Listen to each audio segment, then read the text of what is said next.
আয়াত ৪ ওয়াইন্নাকা লাআলা খুলুকিন আযীম। অনুবাদ, আর নিশ্চয় আপনি মহান চরিত্রের উপর রয়েছেন। তাফসির ১ নং ফুটনোটের বিবরণ। আয়াতে উল্লিখিত মহৎ চরিত্রের অর্থ নির্ধারণে কয়েকটি মত বর্ণিত আছে।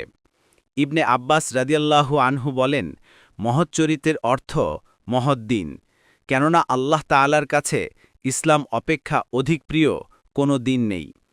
আয়েশা রাদিয়াল্লাহু আনহা বলেন, স্বয়ং কোরআন রাসূলুল্লাহ সাল্লাল্লাহু আলাইহি ওয়াসাল্লামের মহৎ চরিত্র, অর্থাৎ কোরআন পাক যেসব উত্তম কর্ম ও চরিত্র শিক্ষা দেয় সেসবের বাস্তব নমুনা। আলী রাদিয়াল্লাহু আনহু বলেন, মহৎ চরিত্র বলে কোরআনের শিষ্টাচার বোঝানো হয়েছে, অর্থাৎ যেসব শিষ্টাচার কোরআন শিক্ষা দিয়েছে। কুরতুবী রাসূলুল্লাহ সাল্লাল্লাহু আলাইহি ওয়াসাল্লামের নৈতিক চরিত্রের সর্বোত্তম সংজ্ঞা দিয়েছেন আয়েশা রাদিয়াল্লাহু আনহা।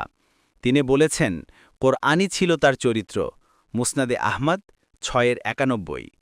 আনাস রাদিয়াল্লাহু আনহু বর্ণনা করেছেন, আমি ১০ বছর যাবৎ রাসূলুল্লাহর খেদমতে নিয়োজিত ছিলাম। আমার কোনো কাজ সম্পর্কে তিনি কখনো শব্দ পর্যন্ত উচ্চারণ করেননি। আমার কোনো কাজ দেখে কখনো বলেননি, তুমি এই কাজ করলে কেন, কিংবা কোনো কাজ না করলে কখনো বলেননি, তুমি এই কাজ করলে না কেন।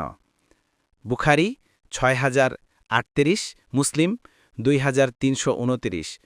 রাসূলুল্লাহ সাল্লাল্লাহু আলাইহি ওয়াসাল্লামের সত্তায় আল্লাহ তাআলা যাবতীয় উত্তম চরিত্র পূর্ণ মাত্রায় সন্নিবেশিত করে দিয়েছিলেন।